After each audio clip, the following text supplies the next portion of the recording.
Okay. Well, welcome everyone to the first session of the healthcare track of Dallas Startup Week.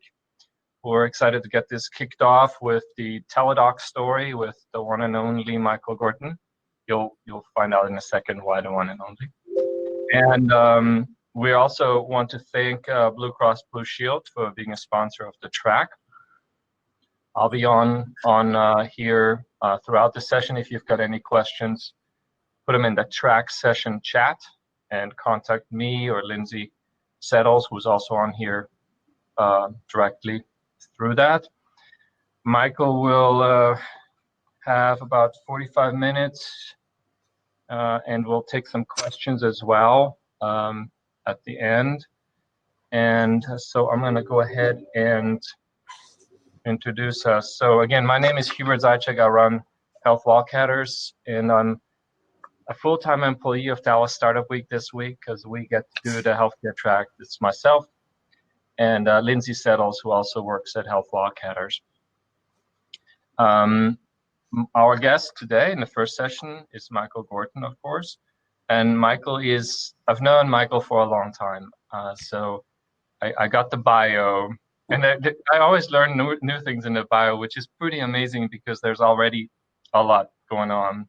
I mean, being a co-founder of a multi-billion-dollar company is one thing. A lot of the stories you will hear today, but there's always something new in there that I didn't know or am yet learning. So if you have 45 minutes, I could do it all justice and now give you the introduction for Michael Gorton. But since we want to rather hear from him, I'll keep it to a few tidbits, and that is he's a 12-time serial entrepreneur. So Teladoc is one of those companies, but Internet Global, Principal Solar, Back to Space, or others, and he might talk about some of them. Teladoc is now the largest telemedicine company in the world with a $9 billion market cap.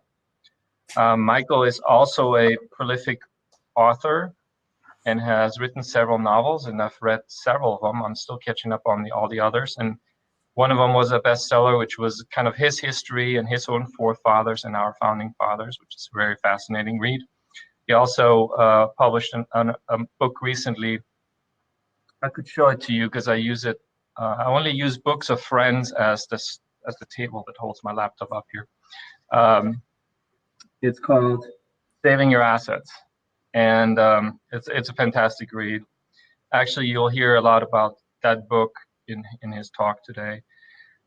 I could go on and on. He's got a JD from Texas A&M, a BS from Texas Tech University, and a master's in physics from UTD. So engineering, physics, and JD. He's co-authored many white papers and other things like that, as you can imagine. And here to the most fun part, he's setting, and not just as he climbed Kilimanjaro, but he's setting out with his family to climb all the highest peaks of the 50 states. And so he's up to 41 right now, unless this bio is old. So we'll see about the last 9.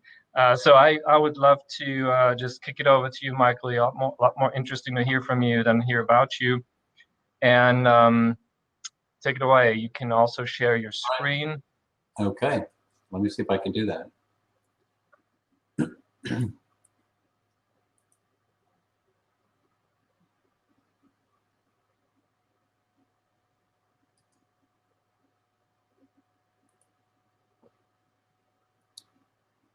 Alrighty, so let me go ahead and get started.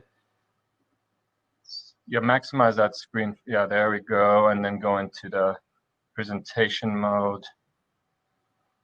And I'll switch over. There we go. And I'll take myself out of here. All right.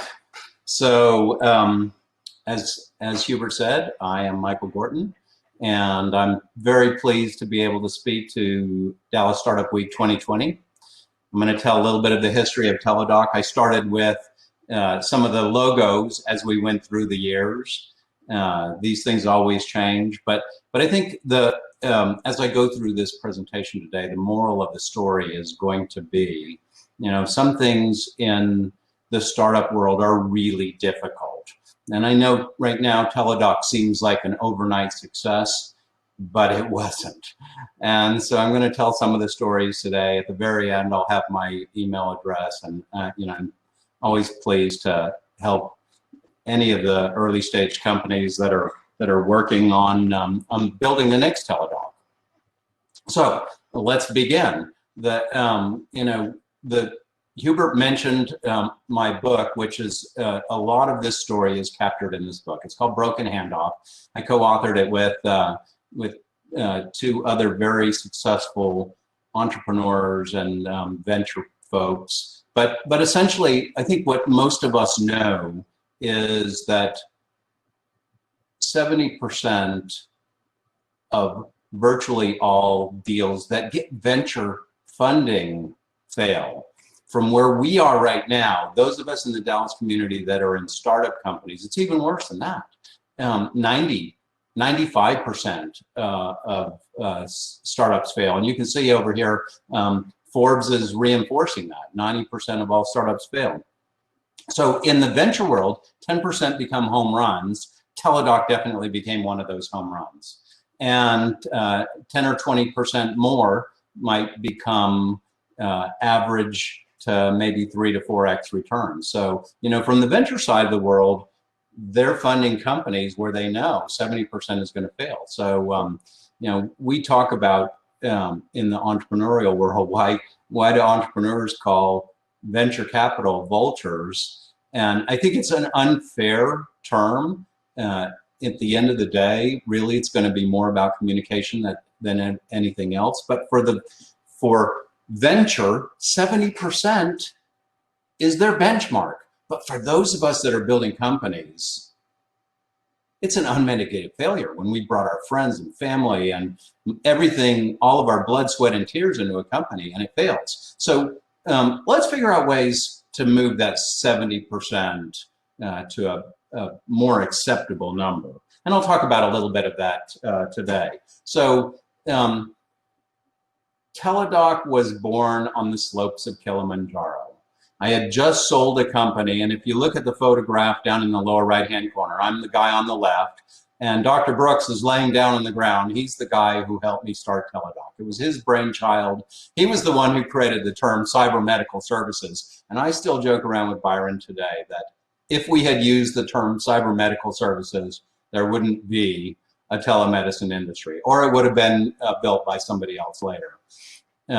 But we joke around that in today's vernacular, and we didn't use the term back then, but in today's vernacular, there are unicorns on Kilimanjaro, and we certainly found one. So, right now we're looking at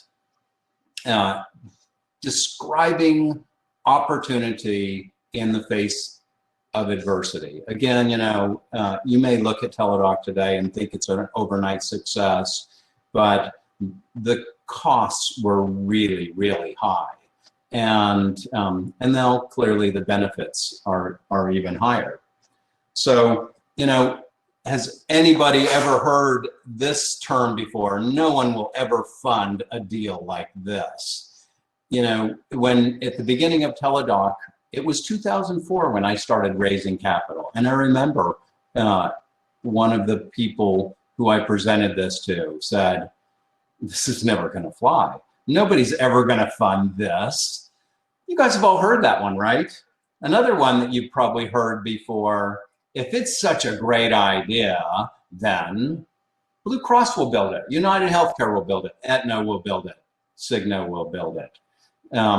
So I'm pleased that Blue Cross is one of our partners today. Thank you, Blue Cross, for helping support this. The reality is that it is our job, we, the entrepreneurs, to build these great ideas and get them to the point where the BUCAs, the Blue Crosses, Uniteds, Cignas, and Aetnas of the world will embrace them and make them into something bigger. But I'm sure everybody's heard that term before. If your company was such a great idea, so-and-so would build it. I've heard it many times in almost every company I've built. So another question we hear all the time is what keeps you up at night. And with Teladoc, there were plenty. Here's one. So it was probably late 2004 or early 2005. Dr. Brooks and I had been building Teladoc for a couple of years. We were very excited. We knew we were going to change the world. We had a couple of hundred test patients. We went to the Board of Medical Examiners, and Dr. Brooks knew the Board of Medical Examiners really well. He had built the correctional care facility for the state of Texas. And so we go down there and we pitch to the Board of Medical Examiners, and one of them stands up and says, "Mr. Gorton, if you build Teladoc, you will go to prison. And Dr. Brooks, we will take your license and then you'll go to prison." And, you know, people can say this, but the Board of Medical Examiners, for those of you who know, they are the judge, the jury, the executioner, and the prosecution. If they want you to go to prison, if they want to take your medical license, they can and will. And so, you know, what we needed to do as an early stage company was we needed to not fight the battle. We needed to find a way to passively show them what we were doing was good. And we did this by bringing in experts. By the time I left Teladoc, I had 3 surgeons general on my team. I had a former HHS secretary on the team. And so think about it this way. If you're racing down the highway 20 miles an hour over the speed limit, and you see those red flashing lights behind you, you pull over. There's 2 paths you can take. One of them is you can get angry, roll down the window and say, "I'm in a hurry, what are you doing?" Probably won't go very well for you. Instead, you put your hands on the steering wheel, you wait, you roll down the window, you smile, and you say, "I am so sorry, officer, I wasn't paying attention. And oh, by the way, do you know my cousin who is over in the 3rd precinct?" So that's what we did with Teladoc. We put our hands on the steering wheel, we smiled, and we said, "Do you know this Surgeon General? They're working with us right now, and they're trying to figure out ways that we can do this right. And what do you need in your state?" In Texas, they said, "If you build this, you will go to prison." One state hired an actor to try and trick one of our doctors into writing a prescription for OxyContin. The doctor wouldn't write the prescription, but the state decided to go ahead and prosecute. And all the way through that, we tried to find friendly ways to convince the state that what we were doing was good for that state and good for the physicians, good for the patients, and good for the board. And so to us, that was the path. Let's write some white papers. Let's get some thought leaders to go with us to these boards of medical examiners and see if we can't convince them that this is the smart way to do it. And in the end, what we're going to build will be good for the state. One day I was sitting in my office and my admin comes in and says, "We need to end this meeting." I was in a really important fundraising meeting, and she said, "The DEA is here with badges." So, you know, when the DEA comes to your office with badges, that's the Drug Enforcement Agency, right? Another group who their badges mean something. You stop what you're doing. I went to the front. You know, honestly, today I can say it's pretty terrifying. And you want to know about things that keep you up at night? The DEA is here with badges. Those kind of things keep you up at night. So the lead investigator said they were going to take apart every single file, and if we were in breach of any code under the DEA, we were not only going to get shut down, but fined and maybe go to prison. So the DEA spent 3 months going through every single file. We were helpful. We opened the door. We made coffee for them. We did everything we could. And in the end, they found nothing.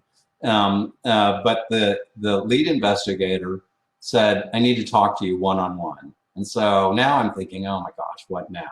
We walk back to my office, he closes the door and he goes, we really like Teladoc.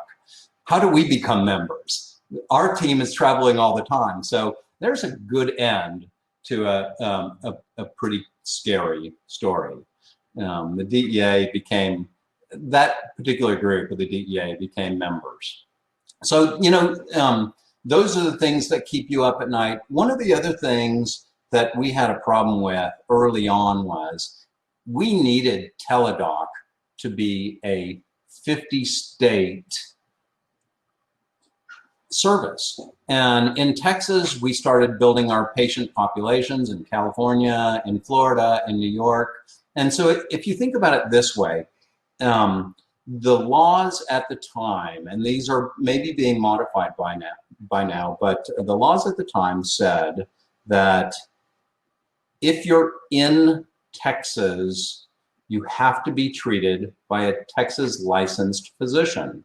And so let me clarify that. Let's say you are a Texan, you live in Texas, but you happen to be in Illinois today. You get sick. It's not a Texas physician that can treat you. It's an Illinois physician that must treat you.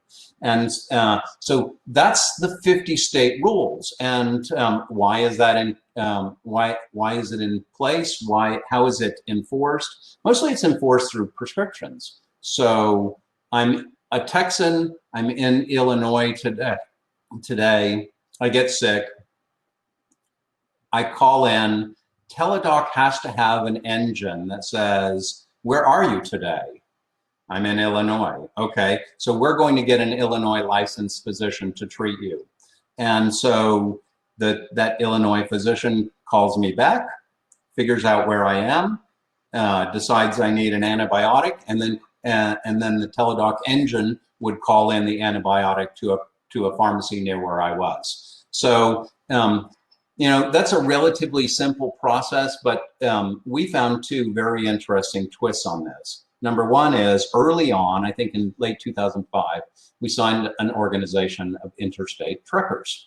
So now imagine a truck is on Interstate 10, right on the state line of Texas. And the trucker calls in, the doctor calls back, and diagnoses. By the time the doctor and the patient are conversing, the trucker is in Louisiana, and the doctor diagnoses and says, okay, you need this antibiotic, and then the trucker needs to figure out where can he get the antibiotic. So we built an engine at Teladoc that would go in and say, okay, what interstate are you on? Which direction are you going? How fast are you going? If you're an interstate trucker, then you can't pull off at any Walgreens. You need a parking lot that's big. And so that was another problem that we had to solve. Okay, maybe by the time your treatment is done and it's ready to call in your prescription, you might be in Mississippi. And so we've got to find a pharmacy that the trucker can easily pull off the interstate. And but those are some of the twists on moving. But then the other one is, think about Idaho. For a long time, we had 2 or 3 members in Idaho. And how do you keep a physician licensed in Idaho happy if he's only going to get 1 or 2 consults per year? In fact, you know, you have to learn how to use the system. So how do you make sure that you have physicians that are trained and readily using the service, the Teladoc service, for treating patients? So what we did was we created a program called SuperDoc. We called all of our doctors who were treating patients quite a bit and trying to make Teladoc into a full-time job. And we said, we will license you in as many states as you want. And so we put together a team that went out and interstate licensed physicians in as many states as they wanted. And we had some that were licensed in up to 20 states. We called that program SuperDoc. So what we ended up being able to do was get physicians to patients in our particular case. We guaranteed 3 hours or it's free. And so even in states where the populations were low, we might have a Texas-based physician who's licensed in Idaho who's treating patients. So that was the physician side. And listen, you know, in the beginning, the physicians were very well aware that the boards of medical examiners were not happy about telemedicine. And the end result was it was hard to find physicians. Nowadays, makes great sense to become a telemedicine physician. But back then, it was pretty scary for those doctors. I think, you know, I've often said that some of those physicians who did this in the very beginning and had various states file charges against them for practicing telemedicine, some of those physicians should be given Purple Hearts or, you know, Bronze Stars or something like that. So that's the physician side. On the patient side, you know, how do you create utilization? In other words, you know, we signed up AT&T relatively early on at Teladoc. And so now AT&T has this brand new benefit, but nobody knows what it is. What's Teladoc? So we went in and sent marketing people to give speeches and talks at AT&T, and then we tried to get, you know, if somebody would use it, give them some kind of benefits so that they would talk about it with all of their fellow employees. It seems like such a straightforward path right now, but in reality, getting utilization was very, very difficult in the beginning. One of the customers we signed on in the beginning was a group called New Benefits. And the guy who runs New Benefits is Joel Ray. And Joel is the master at understanding utilization. At the very beginning, we signed a contract with him. He brought us literally tens of thousands of members. And those members hardly ever used the service at all. And under his model, that was good. But he also taught us how to grow our utilization. And so we did over the years. More and more people began to use it. But the reality is things didn't really change until March this year. But more on that later. Another thing, most of us know this phrase, the early bird gets the worm. And I use this in my own personal context because Teladoc was definitely the early bird. And there's a couple of ways that you can look at this. One of the ways is that in order to be a successful entrepreneur, you've got to be in front of everybody else. You've got to be moving faster than everybody else. You've got to be thinking faster than everybody else. But the thing that most people don't know is the second half of this that I always like to use. So the early bird does get the worm, but the second mouse gets the cheese. And, you know, there's, so in the case of Teladoc, we were not the second mouse. We figured out how we could be the early bird and the first mouse. And when I think about the history of telemedicine, I think about Jay Sanders. In 1963, Jay was finishing his medical degree at Harvard Medical School. And one of his professors was driving back and forth from downtown to the outskirts every single day.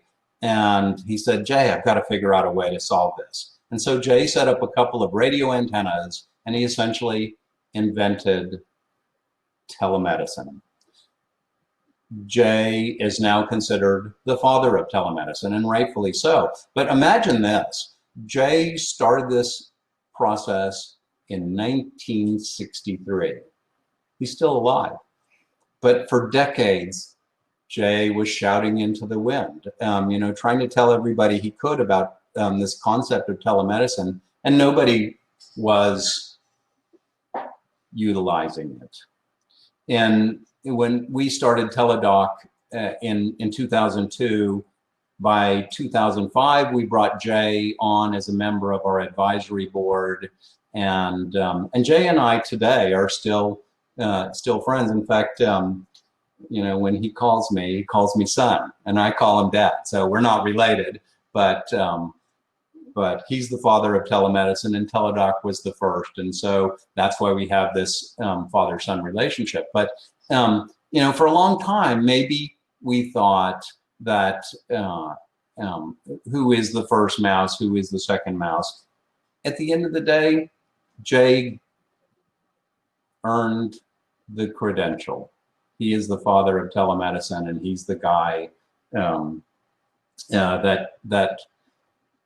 made this all happen. Teladoc got to be the company that created the market. In my particular case, I'm probably the first mouse, the guy over here with the mousetrap, because you know, the engine that I created, I moved on from in 2010. The guy that I brought on for to run Teladoc, Jason Gorbick, who has done an amazing job of running it. He's worth a couple $100 million right now, and I'm not. So I guess for this slide, I get to be the first mouse, and Jason gets to be the second mouse. But you know, one other thing that I will tell you is, as we went through the process, we had challenge after challenge after challenge. And some of you may know that I am the CEO of a company called Back to Space. I've always been a space buff, and so I can totally relate to the mentality, the astronaut mentality, the NASA mentality that was very obvious in Apollo 13. You know, an oxygen tank blows up on the way to the moon. There is no way to get a rescue crew out there. You have got to figure out how to use what you've got to solve the problem. And I will tell every single one of you right now who is an entrepreneur, part of a startup company right now, you have to adopt this mentality. Failure is not an option. Find a way to get through any problem. If they tell you you're going to go to prison and what you're doing is legal and should happen, then make sure you solve the problem. Regardless of what it is, failure is not an option. And so let's move to the next phase of this, and that is one of my very first, in fact, my second investor put $25,000 in. I called him a short while ago and said, "Hey, have you sold any of your Teladoc stock?" And he said, "No, I haven't." And I said, "Okay, so what's it worth right now?" And he said, $5,132,000.53. So he gave me the exact number. I don't remember exactly what it was at the time, but that's success. You know, you can build something, you can get a credential, you can be the first mouse. But if you build something like Teladoc, and I hope all of you do,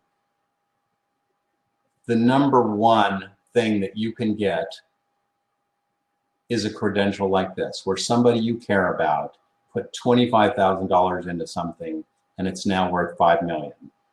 Oh, and get them to buy you lunch or dinner or something. So we celebrated our 1 millionth member in the US Capitol building under the rotunda. So think about this. By the end of our 6th year, we had 1 million members. We had an engine that was delivering doctors to patients in 12 minutes for $35, and we had a 97% satisfaction rating. That 97% satisfaction rating came to us not internally but from a study that was done by Mercer, and a lot of the resources that we managed to bring into Teladoc came because of these stats right here. The fact that we were delivering doctors to patients in 12 minutes. We were doing it for $35, and we had a 97% satisfaction ratio. In fact, Tommy Thompson, who was the HHS secretary under George Bush, called me after he left HHS and said, hey, I want to know more about Teladoc. I saw this satisfaction rating. It's unheard of anywhere in medicine. Tommy ended up becoming an investor and a board member and a friend. And so you can't beat stats like that. But in spite of this, in spite of stats like this, most states still oppose telemedicine. And I'm going to hit that again.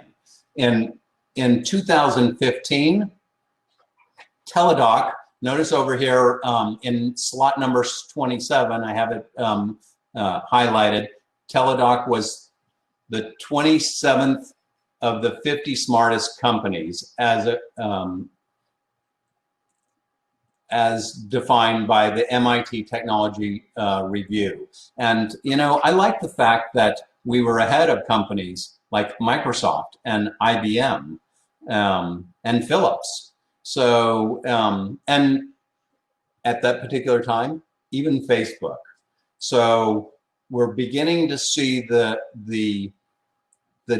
definition of success. But even in 2015, as this study came out, as Teladoc became a publicly traded company, most states were still opposed to telemedicine. In December last year, one of the preeminent telemedicine physicians in the world, a man who has probably done more telemedicine consults than anybody else, called me and said a state had just filed charges against him for practicing telemedicine. This was in December, less than a year ago, and then March happened. So in March, with the pandemic, all of a sudden, the boards of medical examiners in the various states suddenly realized that maybe there are cases where social distancing made sense. Well, we had been telling them this all along. In fact, you know, people ask me all the time, what was it that I told the boards of medical examiners so that only 17 ever filed against us? What I told them was, telemedicine has been around since the invention of the telephone.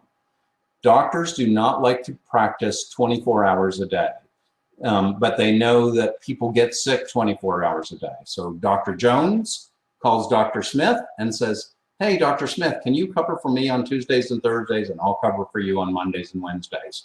If I'm the patient and I call and I reach Dr. Smith, but Dr. Jones is my normal doctor, the boards are fine with that. They call that cross coverage, no big deal, but it's broken. Cross coverage was broken because there was no medical record. There was no way of getting the doctor paid, and there was no way of letting my normal doctor know that I'd had that consult.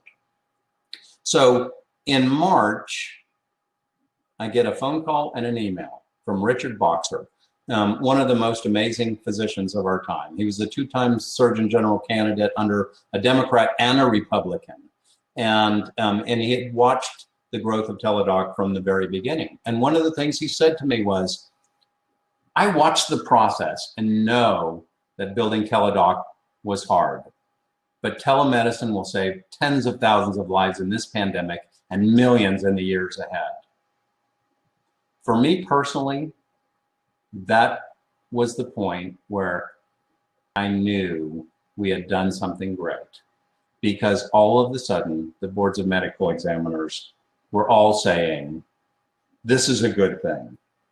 In fact, as of today, Hubert said at the beginning, Teladoc has he said $9 billion market cap, but it's actually a $17 billion market cap on the NYSE. Another amazing credential. And so what I would tell you is, as we were climbing Kilimanjaro, there was a part of the climb that was what we call scree. So scree is the worst thing in the world for mountain climbers. And if you look at that face, I was pretty worn out. You take a step forward, you slide a step back. You're at 19,000 feet elevation, which means there's almost no air. You're exhausted because you started climbing at 11 o'clock at night, and it's now 11 o'clock in the morning, 12 hours later. And but the thing that you have to realize is you can't ever quit, no matter what happens. And so my team and I reached the summit of Kilimanjaro, and that's what I would hope for each and every one of you. In fact, you know, my closing slide is this one. All things are possible. In the end, it's about, you know, just turns out that it's 3 Ps. The quality of the plan, the people you surround yourself, and persistence. So the plan, you know, there's, if you have a good plan, keep going. But there's an ancient Chinese proverb that says, no matter how far you go down the wrong road, turn back. So number one is number one for a reason. Make sure it's a good plan. If it's a good plan, you'll get number 2. So I firmly believe that you build a great company by surrounding yourself with people who are smarter than you, and you listen to them. So if you have a great plan, then people that are smarter than you will come, and you will be able to build this. But there will be times when the quote unquote boards of medical examiners will tell you, if you build this, you'll go to prison. And it's those days when you have to have persistence. And so, Hubert, why don't I pass this back to you? And if we have questions, I'll take them now. Well, absolutely. Thank you. So number one, I moved my my laptop down by this much. I use books of friends to support my laptop. Camera at the very bottom, so this causes issues. There is your signature when you gave me the book at your book signing. So I gave the wrong title, but you corrected it. Broken Handoff, Saving Your Assets. And by the way, there's a little subtle thing for everyone to enjoy. Read the book. It's fun, and you'll hear a lot more about Teladoc. So we got a few questions. We got 5 more minutes. I guess a simple one that Daniel asked, I'll start from the bottom up here, was the move to New York City. I know you had nothing to do with this, but do you have any insight of why Teladoc was moved to New York? And obviously, in all of our cases, it's always the same, right? We'd love to keep our strong and growing companies here, but any insight on that? Yeah, so of course. Daniel, reach out to me and I'll tell you the inside story. But the reality is that I mentioned that I passed the CEO position to a very capable gentleman named Jason Gorvick. Jason lives in New Jersey, and that's where he wanted corporate headquarters to be. The call center and some of the IT is still here in Texas, in Louisville. Okay, good. There was another question on how does Teladoc manage to sign up major providers? Do you have any anecdote on your first big? Yeah, I mentioned Joel Ray from New Benefits. I worked on him for months, and I just kind of felt like I'm getting there. And the day that I had the meeting, that I had all the pieces together, and I knew I was going to sign him up, his admin called me while I was driving there and said, Joel is sick. He's canceling the meeting. So most people would be crushed. And so to every one of you, don't be most people. I went anyway. And when I got there, she said, I told you he was sick. And I said, I know, I'm talking to him anyway. So I barged into his office. I said, Joel, you're sick. And he goes, yeah, what are you doing here? And I said, we're signing you up for Teladoc right now. This is the perfect opportunity. So I turned the bad thing into a positive. And Joel used Teladoc that day. And at the end of the day, he loved it. And that's how I got my first major corporate customer. Very good. Um, the Another question has to do with you, and that was by Varika Pinham. Sorry, I butchered your name. You have started 13 companies, and you've got 3 degrees. How do you do it? How do you do it? Well, What's the you know, secret? Spit it out, you Michael. This is the time. it's This all. is the highest. This is the high. We have got the most attendance. We got over 100 people listening. So you're Oh, awesome. central stage in DSW right now. Well, so listen, it's all about persistence. It really is. I mean, I didn't grow up rich. You know, we were very poor when I was a kid, but I realized that you just have to work harder than everybody else. When I started engineering school, I remember the dean. Everybody out there in that audience today who's been in engineering school has heard this story. The dean says, look left, look right. This is the first day of school, right? And he says, only one of you will survive. I graduated number 32 in my class. I looked left, I saw a valedictorian, looked right and saw this salutatorian, and I went, oh my gosh, I'm going to be one of those too. But at the end of the day, when things got tough, I stayed up all night. I worked. It's all about persistence. And I didn't know it then, but I sure know it now. Okay.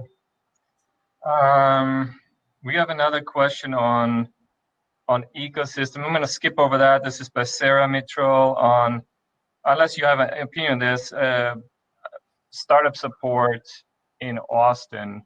So I would say, Sarah, there is actually a session on the startup ecosystem for healthcare specifically as part of this healthcare track. So I would probably say, listen, I think that's tomorrow. Yeah, it's tomorrow, tomorrow mid-morning. And your question was on whether Austin has the upper hand or whether there is much going on here in Dallas. Actually, quite a bit going on here in Dallas. Can I say one thing? If you want startup help anywhere, go to this guy in the white shirt, screen next to me. Hubert runs the Health Wildcatters, and that's the place to go. Thanks. And that session tomorrow will have several more people who are really doing great stuff in Dallas.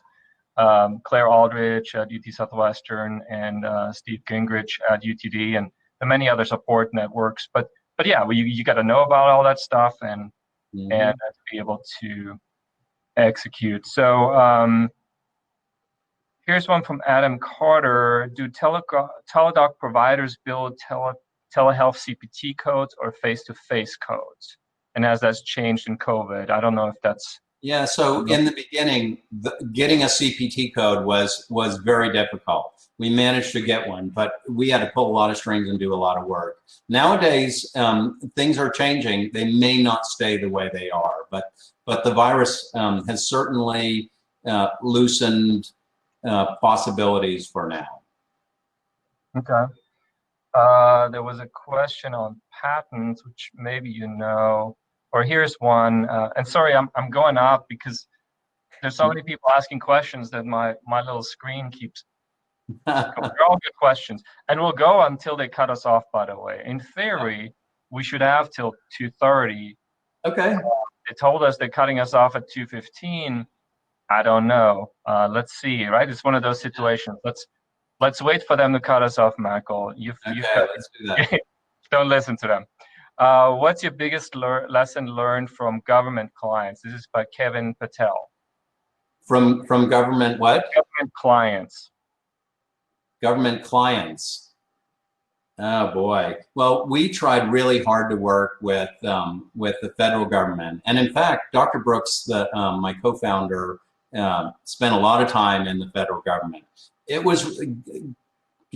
Remember, we are entrepreneurs. We think fast. We say, let's do something, and we started it yesterday. But entities that are not entrepreneurial, they say, let's do something, and 12 committees later, it starts next year. So can I just end the answer with that? Perfect answer. I can second that. Go do it. don't find excuses for not being able to do it. There's one famous entrepreneur, well, I won't say famous, but I knew a guy who, your mindset, I mean, all of you see Michael's mindset, right? It's about creating things.